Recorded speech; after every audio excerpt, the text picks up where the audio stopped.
Selamat datang di Pintar-Pintar Podcast. Kali ini Pintar-Pintar Podcast akan mengusung tema tentang publikasi karya ilmiah dengan bintang tamu seorang akademisi yang patut kita teladani, yaitu Bapak Johan Henry Prasetyo, SEMM. Sebelum kita berbincang dengan narasumber, pada hari ini saya ingin membacakan profil singkat dari Bapak Johan Henry Prasetyo. Bapak Johan merupakan seorang akademisi yang sudah banyak mempublikasikan karya-karya ilmiah baik pada jurnal nasional maupun jurnal internasional. Bapak Johan juga tercatat sebagai salah satu penerima hibah penelitian tahun 2023 di bidang penelitian. Baik, tanpa berlama-lama, mari kita mengundang Bapak Johan Henry Prasetyo untuk bergabung. Assalamualaikum warahmatullahi wabarakatuh. Bapak Johan, apa kabar? Waalaikumsalam warahmatullahi wabarakatuh. Kabar baik Kak. Gimana kabarnya? Baik juga Kak. Alhamdulillah baik, terima kasih. Sebelumnya saya ucapkan terima kasih atas kehadiran Bapak Johan untuk hadir dalam acara Pintar-Pintar Podcast. Untuk memulai podcast hari ini, mungkin Bapak Johan bisa menyampaikan kepada para pendengar mengenai riwayat pekerjaan Bapak. Oh, baik Kak. Jadi sebelum saya menjadi seorang akademisi, saya merupakan orang praktisi yang memang sudah lama berkecimpung di dalam dunia pekerjaan tentunya, ataupun employer ya, di mana di sini saya sudah 7 tahun bekerja di perbankan ya, baik untuk perbankan nasional, perbankan swasta maupun perbankan asing ya. Dan selain itu saya juga melanjutkan karir di bidang ataupun pada perusahaan konsultan manajemen yang menangani berbagai macam ISO. Saya memulai karir di bidang akademisi atau sebagai seorang dosen ataupun pengajar itu kurang lebih di tahun 2020 ya. Pada saat itu kondisi memang kita tahu sendiri ya Mbak Eka ya, sedang COVID tinggi-tingginya, terus adanya perubahan metode ataupun sistem pembelajaran yang dari luar jaringan ke dalam jaringan, atau yang kita sering gunakan Zoom ataupun dan lain sebagainya ya, sehingga itu merupakan sebuah tantangan baru di dalam dunia pendidikan tentu saja. Nah, saya memutuskan kenapa sih menjadi seorang akademisi, karena memang cita-cita saya sejak dulu itu memang ingin bekerja ataupun mengabdikan diri kepada masyarakat tentunya ya. Dulu saya bercita-cita menjadi seorang guru ya kan, namun ya erat kaitan dengan hal tersebut saya menempuh pendidikan tinggi ya sampai dengan S2 saat ini, hingga menjadi seorang dosen. Nah, itu merupakan tujuan yang ingin saya tularkan kepada masyarakat. Tentu saja berbagai pengalaman yang sudah saya temukan ataupun saya peroleh daripada perusahaan-perusahaan tersebut, saya ingin mengimplementasikan dan membaginya kepada mahasiswa-mahasiswa ataupun masyarakat secara umum, baik di bidang pengajaran ataupun di sini pengabdian masyarakat ataupun penelitian itu sendiri mereka. Wow, luar biasa sekali pengalaman dan tujuan mulia Bapak ya. Terkait dengan pekerjaan Bapak sebagai seorang akademisi, sebenarnya sudah berapa lama dan kira-kira pencapaian apa yang telah Bapak dapatkan sampai dengan saat ini? Baik, seperti yang tadi saya sampaikan, saya memulai karir sebagai seorang akademisi ataupun dosen di salah satu universitas swasta yang ada di Jakarta, yaitu Universitas Nusa Mandiri. Itu sejak tahun 2020 ya, di mana di sini ya saya melalui proses yang ya cukup panjang ya terkait dengan hal tersebut. Kemudian melalui proses tersebut saya belajar dari pengalaman yang sudah ada yang tadi disampaikan, dapat daripada pekerjaan-pekerjaan sebelumnya, merupakan ataupun pada saat pembelajaran dan lain sebagainya. Nah, sampai dengan saat ini alhamdulillah saya tadi seperti yang Mbak Eka sampaikan, mendapatkan hibah dari Kemendikbudristek itu berkaitan di bidang penelitian ya, untuk penelitian dosen pemula. Terus kemudian di tahun yang sama juga saya memperoleh gelar ataupun penghargaan sebagai dosen terbaik di Prodi Bisnis Digital di Universitas Nusa Mandiri tersebut. Saya juga merupakan salah satu dari beberapa dosen yang mempunyai Sinta skor yang tertinggi di Universitas Nusa Mandiri itu sendiri. Banyak sekali prestasi yang telah didapatkan ya Pak ya. Terkait dengan hal tersebut, apa sih yang membuat Bapak tertarik dalam bidang penelitian? Baik, jadi saya jujur sendiri ya, maksudnya di sini mempunyai lebih ketertarikan di bidang penelitian ya. Seperti yang tadi disampaikan, di sini penelitian sendiri mempunyai ya tingkat kompleksitas yang berbeda-beda ya, tingkat kesulitan yang memang berbeda-beda. Karena setiap objek penelitian ataupun hal-hal yang diteliti tentu saja mempunyai permasalahan-permasalahan yang berbeda, fenomena-fenomena yang berbeda.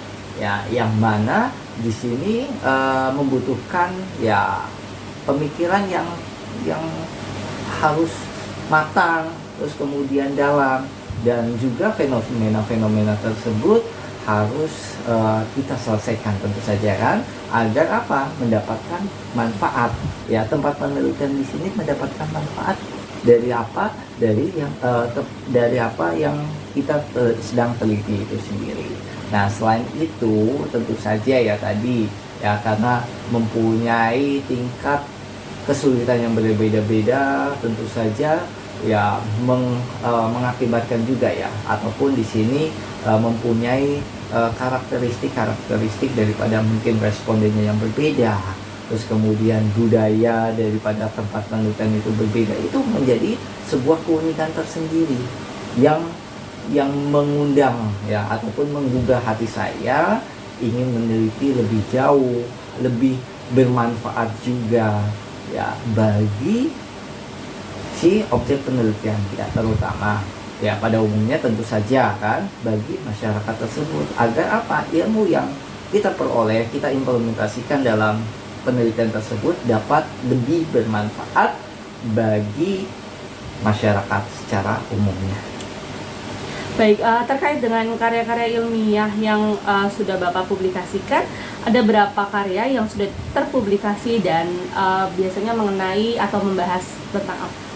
Baik, untuk publikasi karya ilmiah, Mbak mungkin bisa cek juga di Google Scholar saya ya. Kurang lebih saat ini saya sudah mempunyai sekitar 30 publikasi karya ilmiah yang mayoritas memang di bidang penelitian ya. Di sini ya terkait ya banyak hal Mbak Eka ya kan, karena memang bidang saya manajemen ya pasti ya kan mayoritas meneliti tentang manajemen.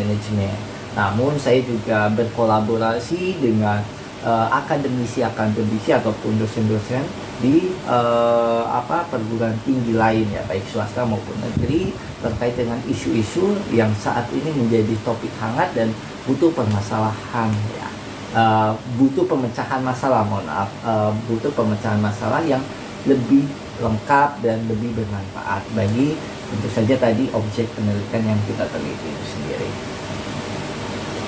Dari total 30 publikasi, kira-kira ada atau tidak karya yang Bapak benar-benar banggakan? Baik, dari total 30 publikasi tersebut ya tadi ada beberapa karya-karya ilmiah ataupun publikasi yang memang diterbitkan ya tadi, baik di jurnal nasional terakreditasi Sinta ataupun jurnal internasional yang bereputasi. Nah, tentu saja ada beberapa karya yang menjadi kebanggaan tersendiri ya, karena di sini karya-karya tersebut bisa tembus di jurnal-jurnal internasional bereputasi Scopus itu sendiri ya.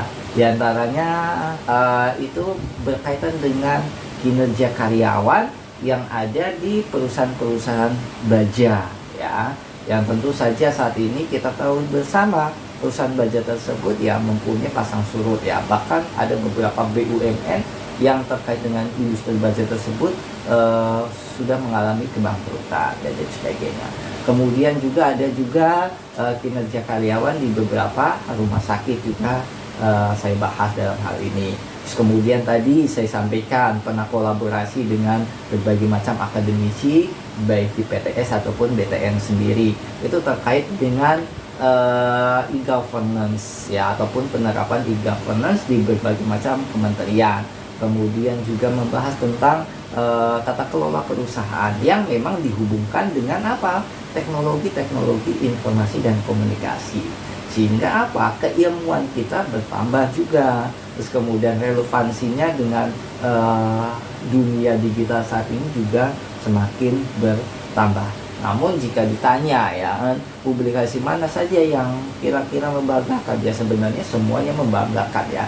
Karena memang semuanya butuh effort yang berbeda-beda, butuh tadi ya waktu, butuh strategi, butuh pemikiran yang memang harus diimplementasikan dengan sungguh-sungguh. Itu Mbak Ika. Nah, dengan banyaknya publikasi yang telah Bapak lakukan, kira-kira apa saja tantangan serta tips dan trik yang dapat Bapak bagikan untuk pemirsa Pintar-Pintar Podcast? Baik, mungkin bagi pemirsa Pintar-Pintar Podcast, di sini tantangan yang sering dihadapi ya pada saat penelitian tentu saja ya. Ini bukan hanya berkaitan dengan publikasi karya ya. Pertama berkaitan dengan penelitian tadi, tentu ya tadi saya sampaikan yaitu objek penelitian ataupun tempat penelitian pasti mempunyai karakteristik yang berbeda, fenomena-fenomena yang berbeda. Nah, fenomena-fenomena tersebut butuh pemecahan masalah yang sesuai dengan bidang keilmuan kita. Itu tantangannya ya. Kemudian terkait dengan publikasi karya itu sendiri, tantangannya biasanya adalah kita harus bisa menyesuaikan template, kita harus menyesuaikan gaya bahasa yang ada di dalam setiap jurnal. Karena tadi setiap jurnal pun mempunyai template yang berbeda-beda Mbak Ika. Ya, mempunyai template yang berbeda-beda, gaya selingkungan ataupun gaya bahasa yang beda-beda, jadi harus kita sesuaikan. Nah, kalau tips dan triknya sendiri ya sama sebenarnya ya. Dalam publikasi karya tentu saja kita tadi harus menyesuaikan ya, template-nya harus kita ketahui. Jadi pertama harus kita cari tahu nih, jurnal apa tujuan yang akan kita publikasikan ya. Kita sesuaikan dengan apa? Dengan scope ataupun masalah yang akan kita angkat dalam sebuah penelitian. Setelah kita ketahui daripada jurnal itu tersebut scope-nya sudah sesuai, kita lihat ketentuan penulisan, tata cara penulisan, atau biasanya beberapa jurnal juga mencantumkan daripada template-nya, kita download template tersebut ya. Terus kemudian untuk memudahkan penulisan tentu saja kita harus menyesuaikan gaya bahasa itu sendiri. Nah, kalau yang sering saya lakukan adalah kita download beberapa artikel dari jurnal tersebut yang paling sesuai dengan bidang penelitian kita. Nah, kita pahami gaya penulisannya seperti apa, struktur penulisannya seperti apa, sehingga akan memudahkan kita dalam menulis publikasi tersebut ya. Itu baik untuk jurnal nasional ataupun jurnal internasional, bahkan yang bereputasi pun saya menggunakan trik ataupun tips demikian. Itu baik kan. Menarik sekali ya Pak ya, jika sudah berbicara tentang publikasi. Baik, mungkin terakhir kiranya ada yang Bapak dapat bagikan bagi para pemirsa Pintar-Pintar Podcast. Baik, untuk yang saya bagikan ya berdasarkan pengalaman yang saya sudah sering temui di lapangan tadi ya. Pasti ya kan, berkaitan dengan publikasi karya erat kaitannya dengan mahasiswa-mahasiswa yang saat ini sedang menempuh skripsi ataupun ya mahasiswa-mahasiswa akhir ya. Pertama ya pasti ya jangan pantang mundur ataupun patah semangat ya, karena ya pasti ya kita memulai sesuatu harus bisa mengakhiri sesuatu tersebut dengan baik. Yang kedua adalah ya jangan jadikan daripada penelitian ataupun skripsi atau publikasi tersebut sebagai beban ya, beban moral. Karena kalau misalkan kita sudah merasa itu sebuah beban, kita akan enggan untuk mengerjakannya, malas untuk mengerjakannya, ya pokoknya jenuh lah intinya ya kita harus enjoy saja, ya kan. Kalau perlu kita bisa diskusi dengan dosen-dosen yang ada di kampus-kampus kita misalkan, ataupun diskusi dengan dosen-dosen pembimbing seperti itu. Terus kemudian terkait dengan publikasi karya, ya itu juga bisa dikomunikasikan dengan dosen pembimbing kita.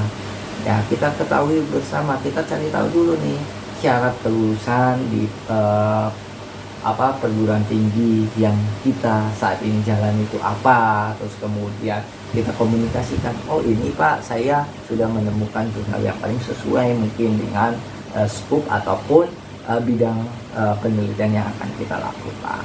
Ya intinya adalah ya jangan jadikan itu sebuah beban moral ya, dan tentu saja tadi harus tetap semangat dalam mengerjakan tugas akhir ataupun di sini publikasi karya tersebut ya, sehingga semuanya dapat berjalan dengan baik ya, dapat dikerjakan dengan baik dan juga lebih baik lagi. Baik, mungkin itu saja yang dapat kami bagikan untuk pemirsa Pintar-Pintar Podcast. Semoga apa yang telah disampaikan dapat bermanfaat. Sekali lagi saya ucapkan terima kasih untuk Bapak Johan yang bersedia hadir dalam acara ini dan sudah berkenan membagikan sedikit ilmunya pada pemirsa Pintar-Pintar Podcast. Sampai jumpa di lain waktu ya Pak ya, di acara yang lebih menarik lagi tentunya. Baik, terima kasih Mbak Eka. Tetap semangat kawan-kawan. Terima kasih.